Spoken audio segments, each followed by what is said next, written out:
అందరికీ నమస్కారం. Welcome back to AM tutorials. ఇప్పుడు మనం శాతం చాప్టర్ నుండి సమ్స్ చూస్తున్నాము. ఇప్పుడు సమ్ చూడండి. ఒక ఉద్యోగి తన జీవితంలో 70% ఖర్చు చేయను అయినా పొదుపు 2400. అతని జీతం ఎంత అని అడుగుతున్నారు. సో జీతం మొత్తం 100% అనుకుంటే అందులో 70% ఖర్చు చేస్తున్నారు, అంటే 30% సేవ్ చేస్తున్నట్లు లెక్క. ఇప్పుడు ఆ సేవ్ చేసేది 2400కి ఈక్వల్ అని చెప్తున్నారు. ఏమడుగుతుందంటే అతను మొత్తం జీతం అడుగుతున్నారు. సో 30% ఈజ్ ఈక్వల్ టు 2400 అవుతే మొత్తం జీతం కావాలి కాబట్టి 100% ఈజ్ ఈక్వల్ టు ఎంత? సో క్రాస్ మల్టిప్లికేషన్ ద్వారా అప్లై చేస్తే 2400 ఇంటూ 100/30.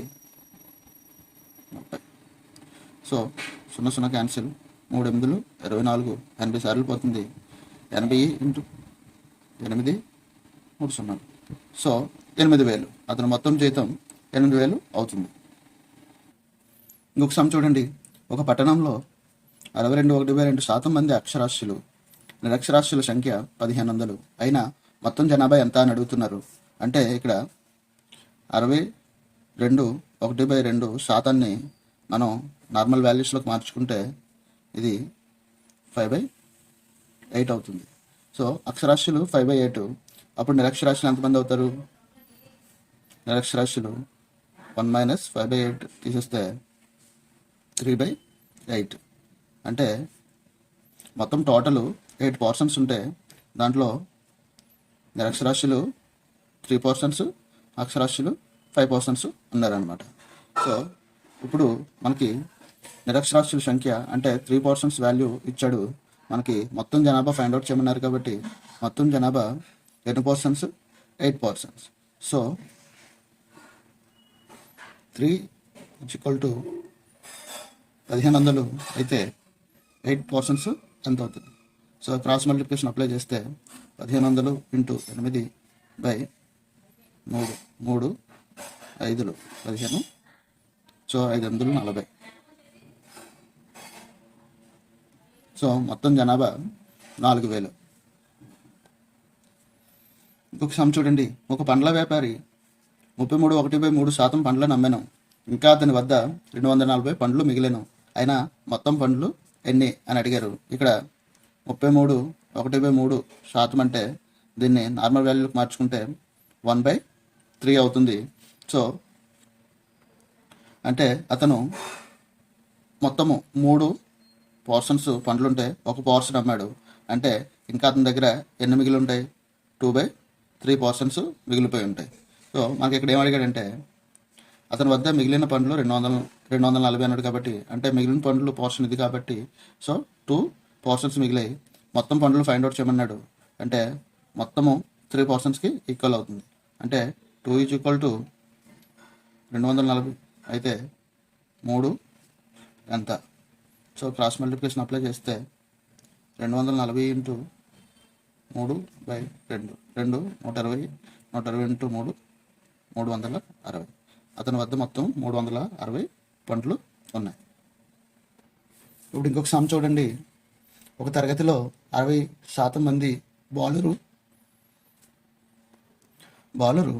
బాలికల కన్నా 60 మంది ఎక్కువ. అయినా మొత్తం విద్యార్థుల సంఖ్య ఎంత అని అడిగారు. అంటే తరగతిలో మొత్తం విద్యార్థుల సంఖ్య 100% అనుకుంటే అందులో బాలురు 60% ఉన్నారు, అంటే బాలికలు 40% ఉంటారు. సో ఇక్కడ ఏమిచ్చారంటే బాలికల కన్నా 60 మంది ఎక్కువ. అంటే బాలికలు 60% ఉంటే బాలురు 60% ఉంటే బాలికలు 40% ఉన్నారు. అంటే ఇద్దరికి డిఫరెన్షియేషన్ ఎంత ఉంది? 60 - 40 = 20% డిఫరెన్షియేషన్ ఉంది. సో ఈ 20% డిఫరెన్షియేషన్ = 60 మందికి ఈక్వల్ అవుతుంది. అలాంటప్పుడు మొత్తం విద్యార్థుల సంఖ్య ఎంత అని అడిగారు. సో 20% = 60 అయితే 100% = ఎంత? సో క్రాస్ మల్టిప్లికేషన్ అప్లై చేస్తే x = 100 × 60/20 25 5 6 30. మొత్తం టోటల్ విద్యార్థుల సంఖ్య 300. ఇంకొక సమ్ చూడండి. ఒక పట్టణంలో 65% మంది అక్షరాస్యులు ఉన్నారు. నిరక్షరాస్యుల సంఖ్య అక్షరాస్యుల సంఖ్య కన్నా 2400 మంది తక్కువ. అయినా మొత్తం జనాభా ఎంత? ఇక్కడ మొత్తము 100 అనుకుంటే -65% ఈజ్ ఈక్వల్ టు 35%. ఇది అక్షరాస్యులు, ఇది నిరక్షరాస్యులు. ఇప్పుడు నిరక్షరాస్యుల సంఖ్య అక్షరాస్యుల సంఖ్య కన్నా 2400 మంది తక్కువ. అంటే ఈ రెండింటికి మధ్య డిఫరెన్షియేషన్ 65 - 35 ఈజ్ ఈక్వల్ టు 30. 30% 2400 మందికి అవుతుంది. అయినా మొత్తం జనాభా ఎంత ఫైండ్ అవుట్ చేయమన్నారు. మొత్తం జనాభా 100% కాబట్టి సో 30% ఈజ్ ఈక్వల్ టు 2400 అయితే 100% ఈక్వల్ టు ఎంత? Cross multiplication 2400 into 100/30. 0 0 3 8 24 80. సో 8000. మొత్తం పట్టణంలో ఉన్న జనాభా 8000 మంది. ఇంకొక సమ్ చూడండి. ఒక పరీక్షలో 35% మార్కులు పొందిన పాస్ అగును. ఒక విద్యార్థి 32% మార్కులు పొంది 6 మార్కులు తక్కువతో ఫెయిల్ అయ్యాను. అయినా మొత్తం మార్కులు ఎన్ని అని అడిగారు. ఇక్కడ 30% పాస్ అవుతారు.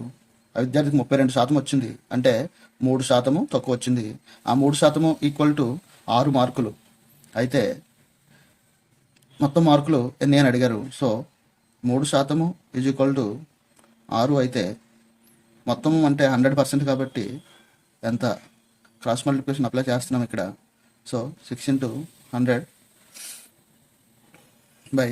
3 2 6 200 అవుతుంది. అంటే మొత్తము 200 మార్కులు. ఇంకొక సమ్ చూడండి. ఇద్దరు వ్యక్తుల మధ్య ఓటింగ్ జరిగను. ఒక వ్యక్తి 56% ఓట్లను పొంది తన ప్రత్యర్థిపై 720 ఓట్ల మెజారిటీతో గెలిచాను. అయినా మొత్తం ఓటర్లు ఎంతమంది అని అడిగారు. అంటే మొత్తము ఓటర్లు 100% ఉంటారు. 100%లోంచి ఇతనికి వచ్చింది 56%. అంటే గెలిచిన వ్యక్తికి 56% వచ్చింది. అప్పుడు ఓడిపోయిన వ్యక్తికి ఎన్ని ఓట్లు వచ్చి ఉంటాయంటే ఎంత శాతం వచ్చి ఉంటుందంటే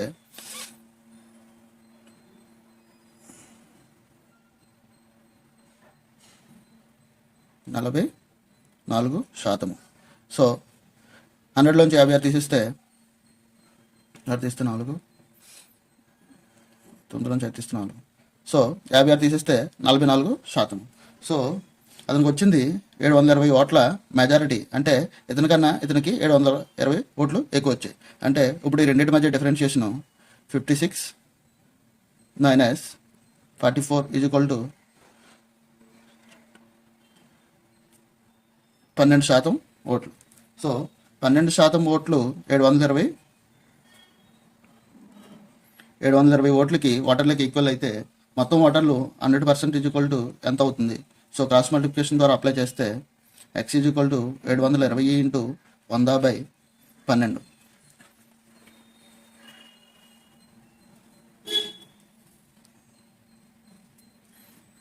సో ఇక్కడ 12 1 12 72 కాబట్టి 60 సార్లు పోతుంది. So x is equal to 6000 అవుతుంది. అంటే మొత్తం ఓటర్లు 6000 మంది ఉన్నారు. ఇంకొక సమ్ చూడండి.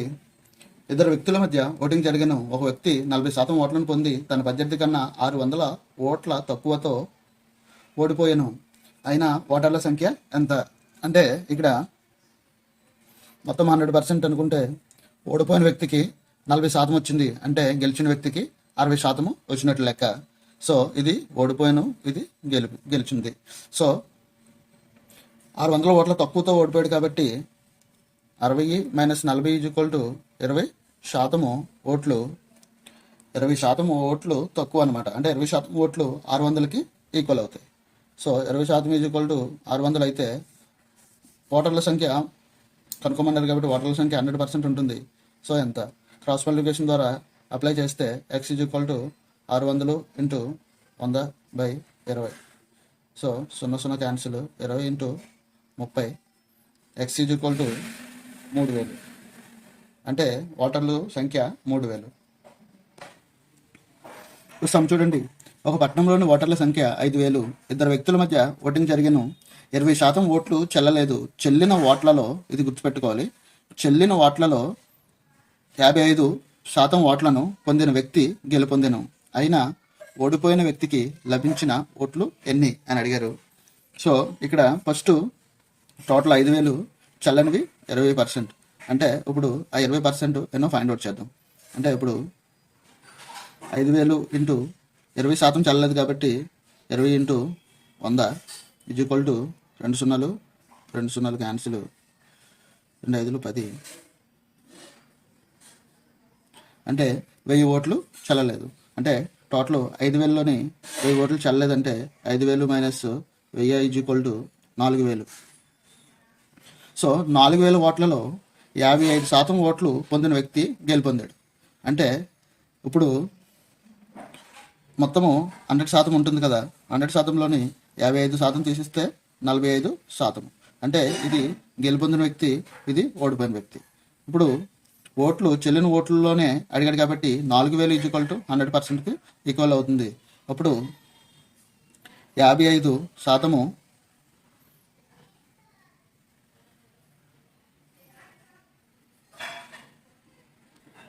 ఓడిపోయిన వ్యక్తికి 45% వచ్చింది. టోటల్ ఓట్లు 4,000 అయితే ఓట్లు లభించిన వ్యక్తి ఎన్ని ఓట్లు వచ్చాయని అడిగారు కాబట్టి 45% ఎంతో ఫైండ్ అవుట్ చేయాలి. అంటే 4,000 ఇంటూ 45/100. సో 2 సున్నాలు 2 సున్నాలు క్యాన్సిల్ 45 4 90 180. సో 180 ఇంటూ ఇంకొక 0 ఉంది కాబట్టి 0 యాడ్ చేసుకున్నాము. అంటే మొత్తం ఓడిపోయిన వ్యక్తికి లభించిన ఓట్లు 1,800 ఓట్లు. ఇప్పుడు సమ్ చూడండి. 2 వ్యక్తుల మధ్య ఓటింగ్ జరిగాను. 10% ఓట్లు చెల్లలేదు. చెల్లిన ఓట్లలో 58% ఓట్లను పొందిన వ్యక్తి 1,440 ఓట్ల మెజారిటీతో గెలుపొందెను. అయినా మొత్తం ఓటర్ల సంఖ్య ఎంత? ఇప్పుడు గెలుపొందిన వ్యక్తి 58% వచ్చాయి అని అంటే మొత్తం టోటల్ పర్సెంట్ 100 అనుకుంటే మైనస్ 58 ఈజ్ ఈక్వల్ టు 42% ఓడిపోయిన వ్యక్తి. ఇది ఓడిపోయిన వ్యక్తికి, ఇది గెలుపొందిన వ్యక్తి. సో ఇప్పుడు ఇక్కడ మెజారిటీతో 1,440 ఓట్ల మెజారిటీ కాబట్టి ఈ రెండింటి యొక్క differentiation 58 minus 42 is equal to 16% differentiation ఉందన్నమాట. అంటే ఇది డిఫరెన్షియేషను. ఈ డిఫరెన్షియేషన్ వాల్యూ మనకి 1,440 ఇచ్చాడు. అప్పుడు 100% ఎంతో ఇక్కడ మొత్తం చెల్లిన ఓట్ల సంఖ్య ఎంతో ఫైండ్ అవుట్ చేద్దాం. ఇప్పుడు ఇది చెల్లిన ఓట్లు 16 ఈజ్ ఈక్వల్ టు 1,440 అయితే 100 ఈజ్ ఈక్వల్ టు ఎంత? సో క్రాస్ మల్టిప్లికేషన్ ద్వారా అప్లై చేస్తే 1,440 ఇంటూ 100/16. సో 16 144లో 9 సార్లు పోతుంది. అంటే 90 into 100. So x is equal to 9,000. ఇక్కడ చెల్లిన ఓట్లు 9,000 వచ్చాయి అన్నమాట. ఇప్పుడు చెల్లిన ఓట్లు 9,000 వస్తే అది అడిగింది మొత్తం ఓటర్ల సంఖ్య కాబట్టి అందులో 10% ఓట్లు చెల్లనివి కాబట్టి ఇప్పుడు ఇది చెల్లిన ఓట్లు ఎంతకి ఈక్వల్ అవుతాయి? 10% చెల్లనివి అంటే 90%కి ఈక్వల్ అవుతాయి. సో 90% ఈజ్ ఈక్వల్ టు 9,000 అయితే ఇక్కడ 100% ఈజ్ ఈక్వల్ టు ఎంత? మొత్తం ఓట్లు ఫైండ్ అవుట్ చేయమన్నారు కాబట్టి. సో సేమ్ క్రాస్ మల్టిప్లికేషన్ ద్వారా అప్లై చేస్తే 9,000 ఇంటూ 100% ఇక్కడ 100/90. సో 0 0 క్యాన్సిల్ 9 100 టైమ్స్ పోతుంది. So 100 into 100 is equal to x is equal to 10,000. So అక్కడ ఉన్న మొత్తం ఓట్లు 10,000 ఓట్లు. నా ఎక్స్ప్లెనేషన్ కనుక మీకు నచ్చినట్లయితే వీడియోని లైక్ చేయండి. లైక్ చేయడం ద్వారా ఇంకొంచెం మందికి రీచ్ అయ్యే ఛాన్స్ ఉంటుంది. అలాగే మీ ఫ్రెండ్స్ అండ్ ఫ్యామిలీలో గవర్నమెంట్ జాబ్స్కి ప్రిపేర్ అవుతున్న వాళ్ళకి వీడియోని షేర్ చేయండి. అలాగే ఛానల్ని సబ్స్క్రైబ్ చేసుకోవడం మర్చిపోకండి. Thank you.